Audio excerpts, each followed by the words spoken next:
already into the second quarter. The year is flying by. I'm delighted to be joined today by Laurie Haytham, MENA Director at the Natural Resources Governance Institute, Dr. Carol Nachle, the CEO of Crystal Energy, and for the first time joining us, Mr. Jay Maru, Head of Market Intelligence and Analytics for MENA at Vortexa. Thanks for joining us, everybody, and welcome, Jay, for the first time. Thank you so much. Great to have you with us. We just saw the survey question that we put up for our viewers yesterday, the result of that, which comes in at almost 60% of our viewers saying that they still believe that the second half sort of stronger demand narrative exists. That looks like it's weakened quite a bit from the general sort of consensus that we've been hearing over the last few weeks. But we'll get on to that, but that's an interesting result there. Carol, let me start with you this morning. Let's talk about the OPEC Plus cut. We haven't had your comments on that since that happened. Would you agree, first of all, that it was a surprise to the market in general? And how would you say the market has reacted to it? Good morning. Well, it depends on how you define surprise. Like, surprise means entirely unexpected because of what they did in terms of cuts. Or actually, the surprise was more the timing of the announcement, because it was just on a Sunday, one day before the technical committee met. It's not that they haven't done it before. I mean, I remember Saudi Arabia, for example, I think it was 2021 when they announced voluntary cuts outside the meeting. So it's not like it doesn't have precedent, but the fact that it happened just very close to the GMMC meeting, for me, it was a surprise. And also, we heard that, for example, unlike the October last year announcement, which caught the American administration by surprise, this time the Americans were informed ahead of this decision. So if you take that into consideration, it wasn't entirely like a shock to the market. And also some people say that because they announced it on a Sunday, therefore they were banking on causing a spike on a Monday. But actually, because it was on a Sunday, it allowed the market to digest more the impact of that decision. That said, I mean, I would have felt that would have been naive for OPEC to just sit still and do nothing, watching prices hovering in the mid towards the low of the 70s without doing anything. So in that respect, it was somehow expected, but it was a question of timing that came as a surprise. Okay, Laurie, on the same question of OPEC, let's I mean, a lot of analysts that we've talked to since then have said, it was, as Carol just said, we wouldn't expect them to stand back for too much longer with prices weakening a little bit. But many others say, well, that's a short-term sort of goal, if you like. They've come in, they've stepped in, and they could step out again and reverse that if they want to. But they, a lot of people interpret it as geopolitical, but Carol just said they'd informed the US ahead of time. And we haven't really seen a lot of US reaction either, in terms of condemnation of what are you doing? Was it a geopolitical assertion again by Saudi and its partners to say, we're calling the shots completely now? Look, what I can say in this is, like, Saudi Arabia is going through a tremendous transformation. Something that we've been hearing, reading for years and years about the necessity for Saudi Arabia to diversify their economy. And they are doing it now. But the money that they need comes from oil and gas. And therefore, they cannot just sit and see what's happening in the market without reacting. And they cannot, and if they see there is volatility, and there is like this change in prices in the 70s, they prefer to play that price changes and volatility in the 80s. So then if it changes from 80 to 85 to 90, it's better for them than to have this changes in prices all the time playing between the 70, 72, 75, which is not good for their budget.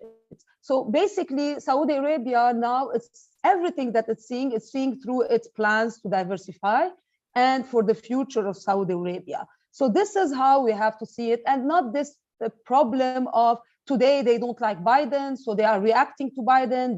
They see that there is pressure on the US economy, so they want to really push harder. It's beyond that. So, and it's beyond that they want to serve Russia, or like they want to side by Russia and not against the US, or they like China more than the US. It's more about Saudi Arabia, what Saudi Arabia can do to end up to really successfully do this diversification.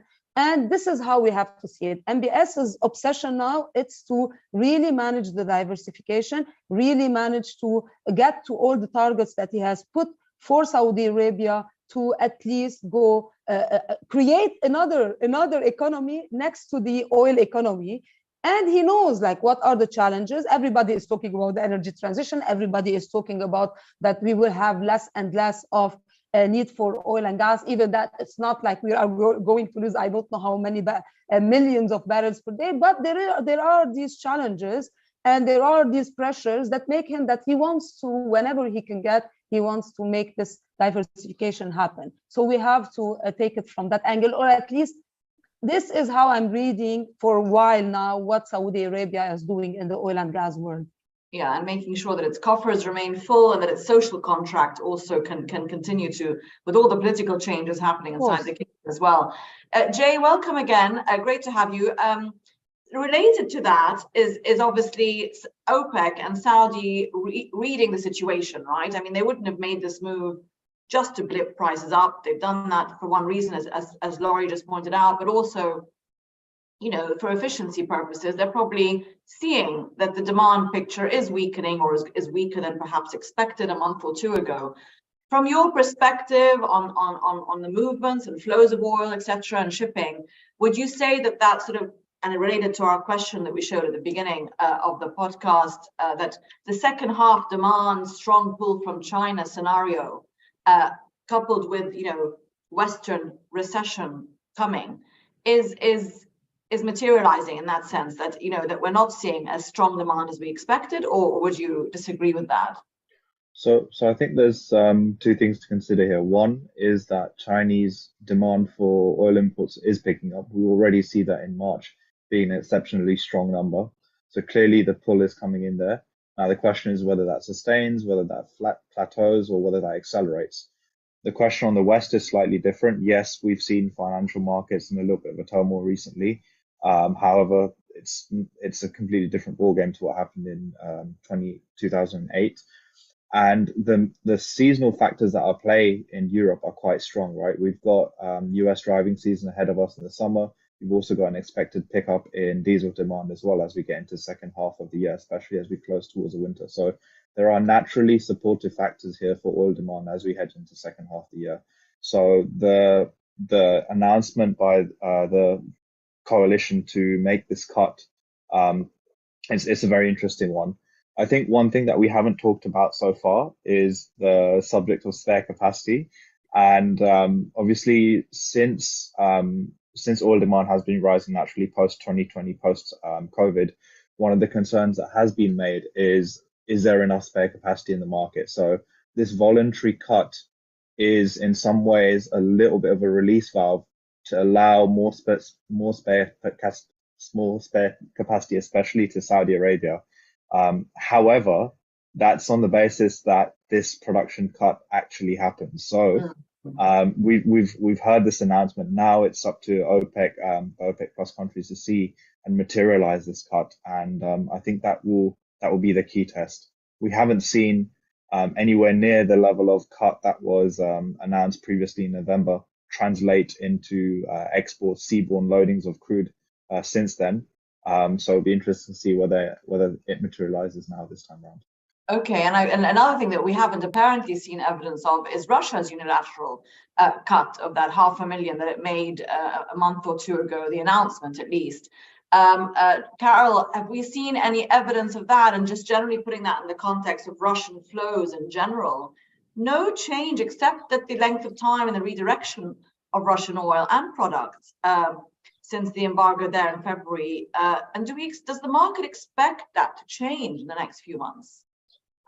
Well, I think this year we should expect some loss of Russian production. I mean, the sanctions are biting to a certain extent, and there is also the sanctions on products, whereby, because don't forget that the Russian refineries have been hugely subsidized by the Russian government, and as diesel is sold at a discount because of the cap and other factors, then there could translate into, it has like a backward effect on production. However, I mean, you can look at the forecast, for example, that were made last year, up to 3 million barrels a day of loss of Russian production. That did not happen.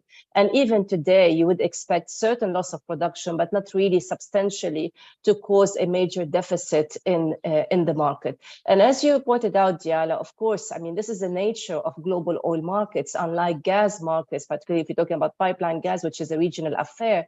Oil markets are global, fluid, liquid. So it doesn't matter whether you take the molecule or the barrel out of a certain market, let's say a regional market, it will end up showing up in another market. That is the reality of oil markets. So unless we really have a complete shutdown in Russian exports, I think we'll continue to see this kind of redirection of flow where more Russian oil is going towards Asia and oil from outside Russia, including the Middle East, going to other key markets such as European market. But I'm not expecting, unless, that said, unless, we cannot rule out entirely the scenario where Russia voluntarily decides to cut its exports significantly. Because while, Lori mentioned earlier Saudi Arabia is not the only player within OPEC Plus, and they have different interests from Russia. Russia has clear political interest. And if that means that we'll tilt the war in their favor in Ukraine, for example, by causing massive damage to Western economies, they will do it. So we cannot rule out that scenario.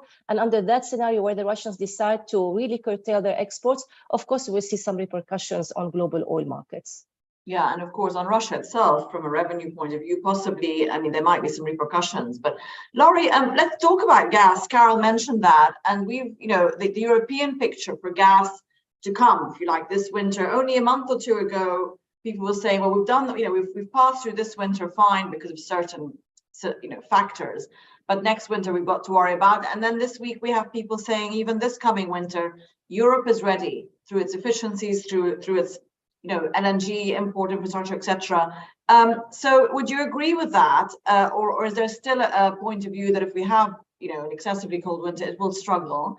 And where could that extra gas capacity come from?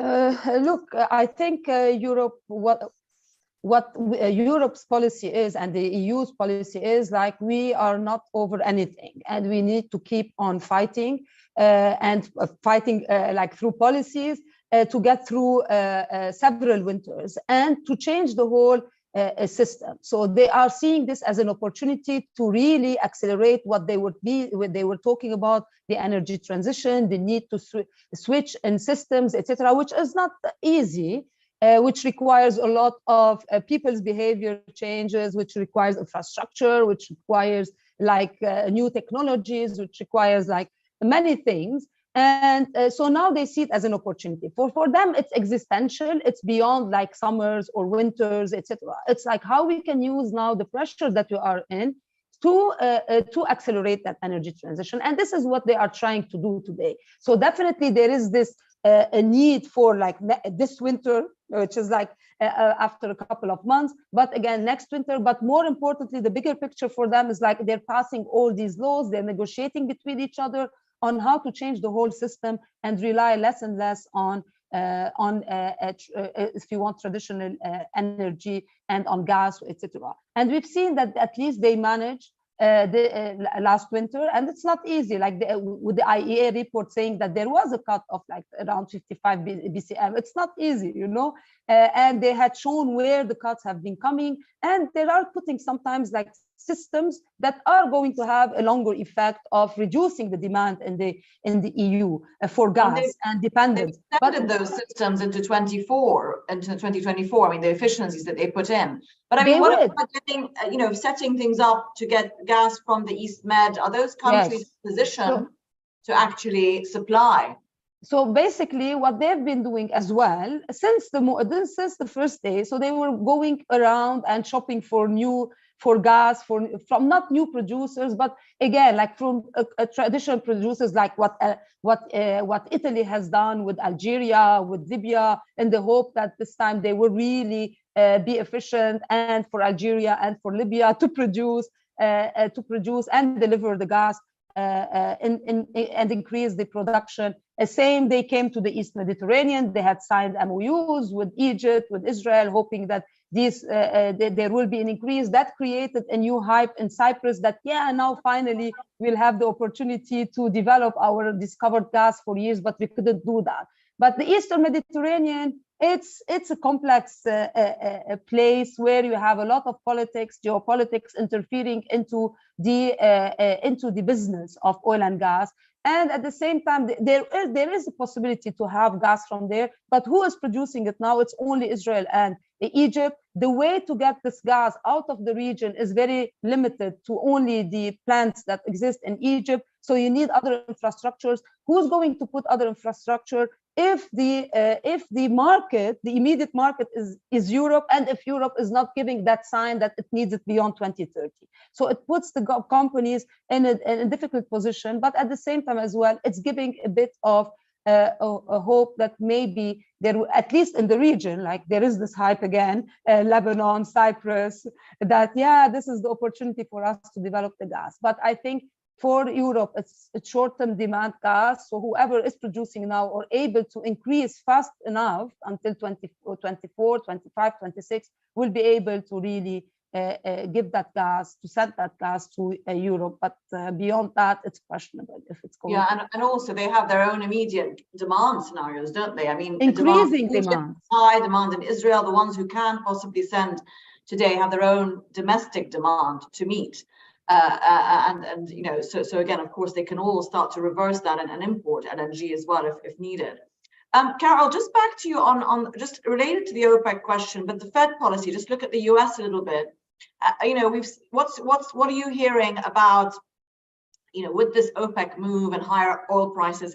Is it going to complicate the Fed's policy or even central bank policy in Europe in terms of inflationary impact?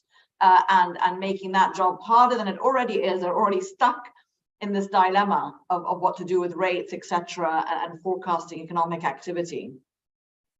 When it comes to the central bank, what they will do next, whether in the US or in Europe, I think it has become, the picture has become more convoluted, more complex, because it's very difficult to predict what they are going to do next, simply because of the data that keeps on coming. And sometimes, for example, it tells us one story, another time it tells us another. So it has become really difficult to predict. Now, in terms of the impact of OPEC's action on inflation and monetary policy, I don't think it's clear cut. I don't think it's a fait accompli whereby OPEC is going to put inflationary pressure. OPEC's measure, like the voluntary cuts announced, will put inflationary pressure, and as such will put the central banks in a critical position. Maybe, but there's also the other scenario. If OPEC voluntary cuts were a reaction to an expected deceleration in demand and a deceleration in global economic growth and recessionary fears, then it does not really matter. So we're not going to talk about inflation because we're heading in the other direction. So there are these two scenarios that you want to talk about. But of course, any upward pressure on prices, particularly energy, is not going to help the central banks in their fight towards reducing inflation. They still have a long way to go before changing their policies. I think the inflation rates are still high. Either they have to accept those rates or they have to pursue with their increase of interest rates. Jay, just back to you on Russian flows question towards Asia, towards India. We saw that volume with a big increase in uptake in the last few months. What indications are you getting out there on the seas, if you like, on the water, of that demand continuing into Asia of Russian oil and taking the current oil price scenario and price cap into account? For sure. So yeah, as you've mentioned, we've seen record volumes of Russian oil head east. And when I say east, I mean basically China and India.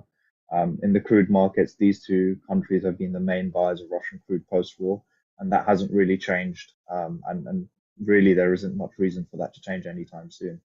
However, on products, it's a very different story. Products market is much more diversified. We've seen Russian oil products such as diesel, fuel oil, naphtha head to much more variable locations, so across East Asia, Fujairah, Brazil, Morocco. So naturally, the products market is a little bit more widely distributed.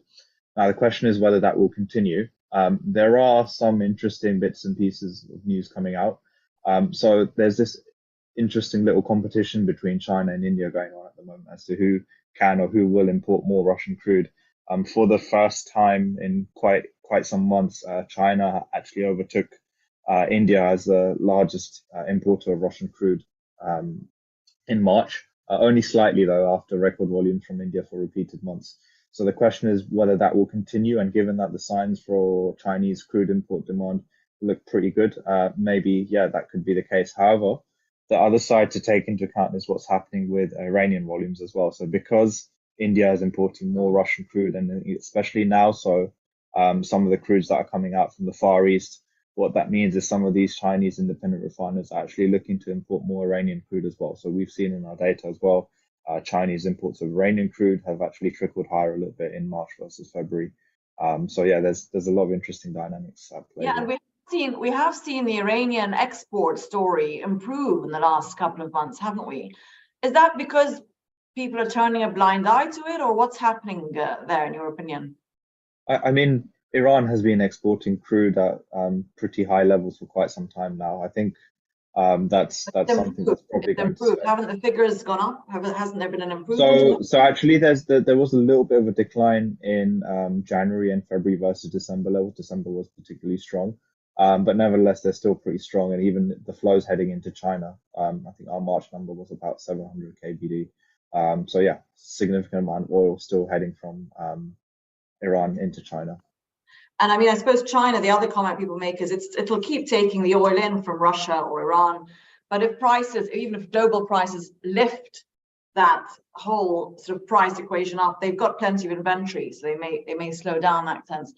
I want to go to Laurie on the Iran-Saudi rapprochement story in a minute, but let's look at that survey question. The US and EU have been pretty quiet in reaction to OPEC Plus. We've been talking about that this morning. To the cut announcement. Why?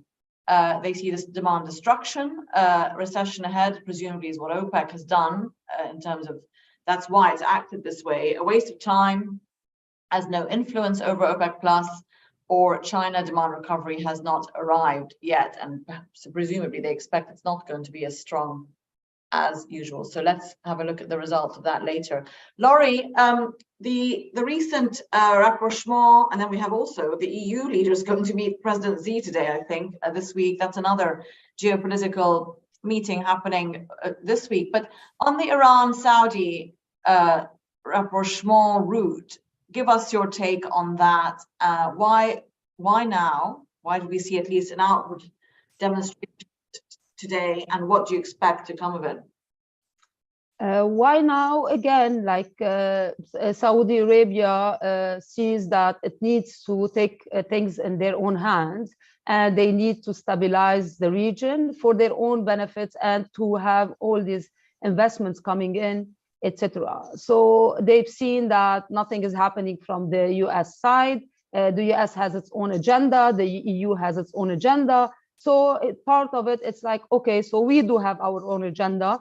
And if China is able to have more leverage on Iran and make Iran really respect the deal that we will sign, let's go with China and sign this deal, because with the US, we are seeing like, it depends on the US timing, when it's suitable for the US, and now the US is not interested because of different reasons, etc. And they needed to have a deal that they think it will respect, it will be respected, it will be implemented, etc. And they understand that Iran has maybe no interest in the US, or maybe they see benefit with China, etc. So these changes that are happening in geopolitics and alignments, etc., was one way to understand why this rapprochement between, or why China was able to do the deal between Iran and Saudi Arabia. So this is how we see it.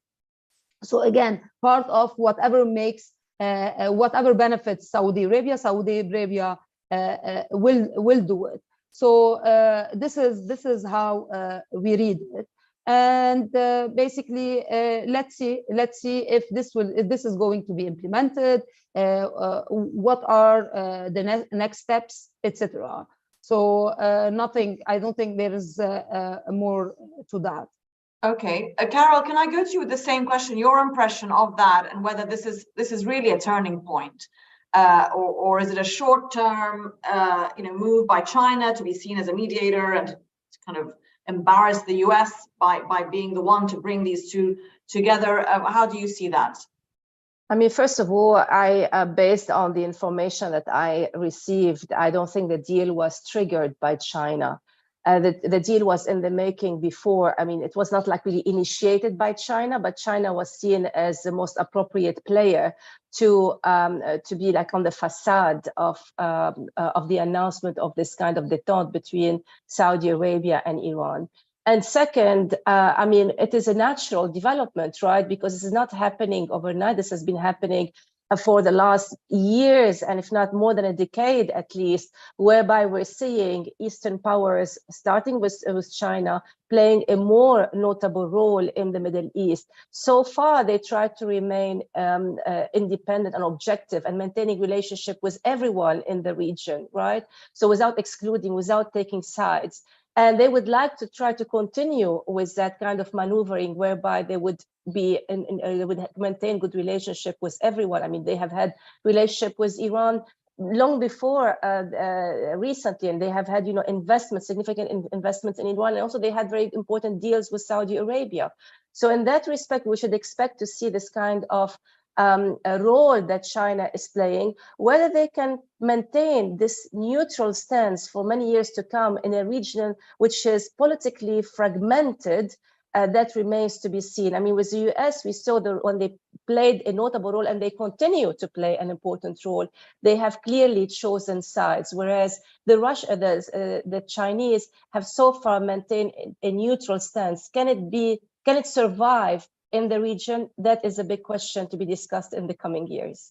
Yeah, and of course, I mean, China, as we know, it's putting a China first policy, right? So whatever serves that interest.